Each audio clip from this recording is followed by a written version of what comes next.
Tuesday will mark President Trump's 100th day in office. We have a brand new CNN poll showing Americans are turning on him after propelling him back into office just 6 months ago. According to this brand new poll, Trump's approval rating now standing at just 41%. To give you some context, that is the lowest for any president at this point in his term in the history of modern polling, going all the way back to Eisenhower. This beats the record Trump himself set at the 100-day mark of his first term back in 2017. Trump's approval sliding down 7 points from just late February. There's very little good news in this poll, and for the president, and CNN's chief data analyst, Harry Inton, is joining us here in Washington to break down the numbers. Harry, very good morning to you. Good morning to you. You're here, brand new polling. Where are we 100 days, almost 100 days into President Trump's second term as compared to his first? I mean, these numbers are just horrible. There's no way to sugarcoat it. And the first way we'll sort of point that out is we'll look at where Donald Trump is now versus where he was 100 days into his first presidency. And you see it here. You don't have to be a mathematical genius. 41% approval of him now. It was 44% back in 2017 around the 100-day mark. And what's so notable here is that throughout his second term as president, he tended to be running ahead of where he was in his first term. No longer is that the case. He has fallen below where he was at this point in his first term. Of course, this is just Trump. Let's compare him to other presidents, and I really think this kind of puts a bow on it, and you can see it here. You see the 41%, that is 12 points below Joe Biden. That's 3 points below where he was in his first term. Look at where Obama was, 63%. He's 22 points below that. And George W. Bush at this point in 2001, he is, again, 21 points below. And as you pointed out in your opening, Jessica Dean, I look back at all of the polling we possibly could long before I was born, and Trump's 41% at 100 days is the worst on record. He has broken his own record for being the worst. The American people do not like what they are seeing at this point from Donald John Trump. It's just also amazing to see the 60s not that long ways ago. Away. Yeah, now Trump ran obviously on immigration and the economy. What kind of marks are people giving him on those two issues? Yeah, okay, so let's take a look at the issues, right? Because it's not just about overall, it's about the issues. There's only one data point where Trump is above 45%. It comes to his handling of gender identity policy. He's at 51%. Every other issue, immigration, where he has long been above water, look at this, below water, 45%. How about the economy? My goodness gracious, he was elected to fix the economy, just 39%. And of course, the tariff war, 34% on that. The bottom line here is just very simply the numbers for Donald Trump are awful, awful, awful in this poll. And then, of course, you look again on the economy, we compare it to where we were back in 2017. You see the 49% there. Look here, 39%, 10 points below where he was. I'm going to make the green mark a little bit better there, 49%.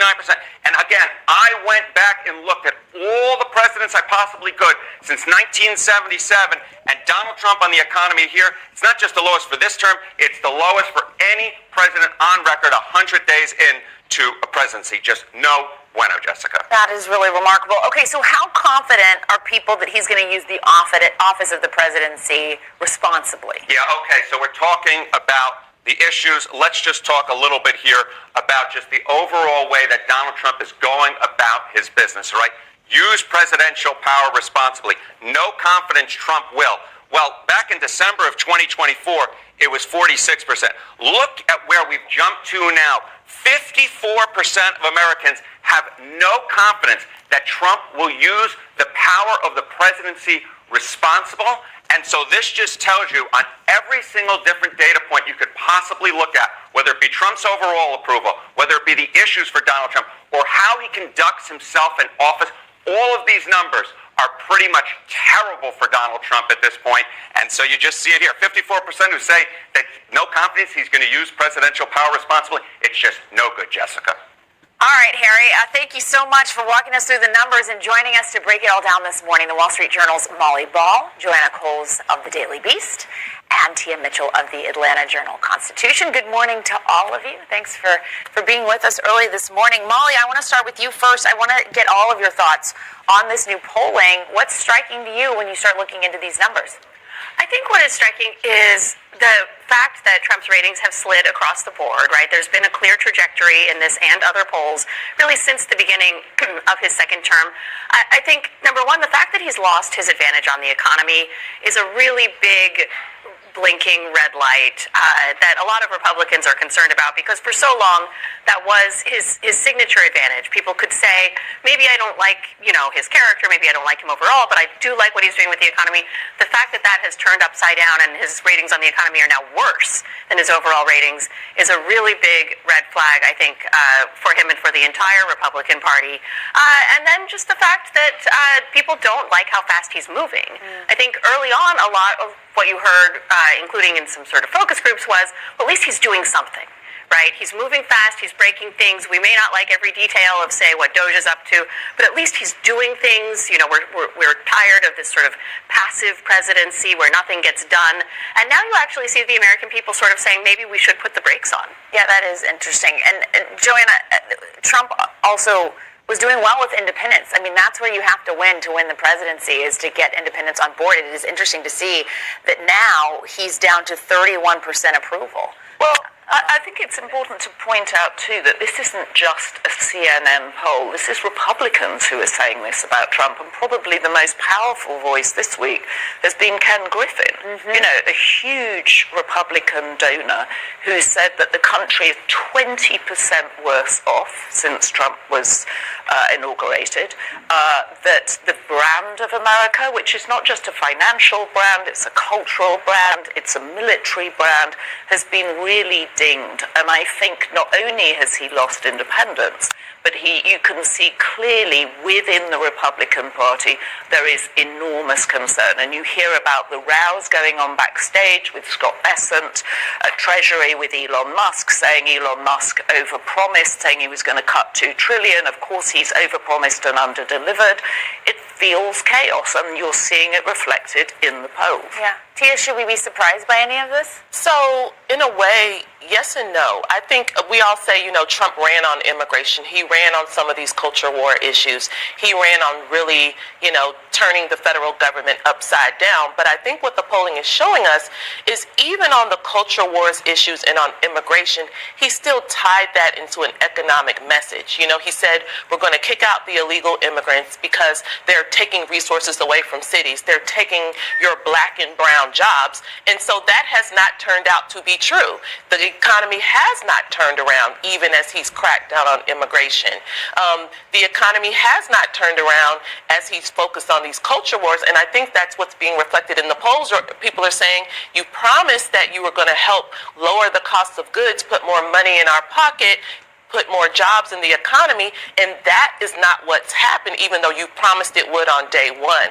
I don't think, quite frankly, President Trump is as worried about his approval ratings right now. He doesn't plan on being on the ballot again, even if he plans on remaining in the White House.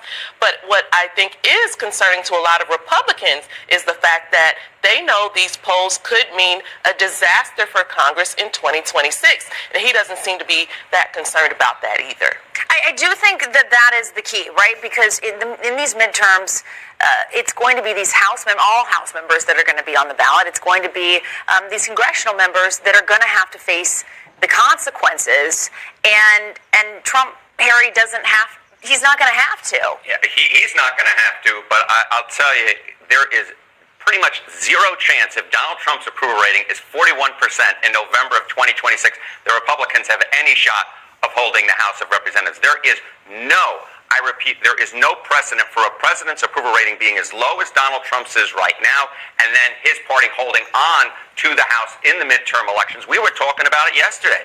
I mean, when you look at approval ratings this low, this early, you look at where the generic ballot is this low, this early, that usually spells doom for the president's party when it comes to midterm elections. Yeah, to that point, Republican Don Bacon of Nebraska saying that maybe he's going to be considering retirement, trying to figure out if that's going to be worth it or not for him, which obviously all of these people have to do. And Molly, you have a piece in the Wall Street Journal, The Never Surrender President Retreats. And I think there is the question of how much is he internalizing any of this, and does he care? Well, you do see him backing down on a few fronts recently, right? The way we've seen him handle the tariffs, the on again, off again, the fact that he's paused them in the face of blowback from the markets and from his own party.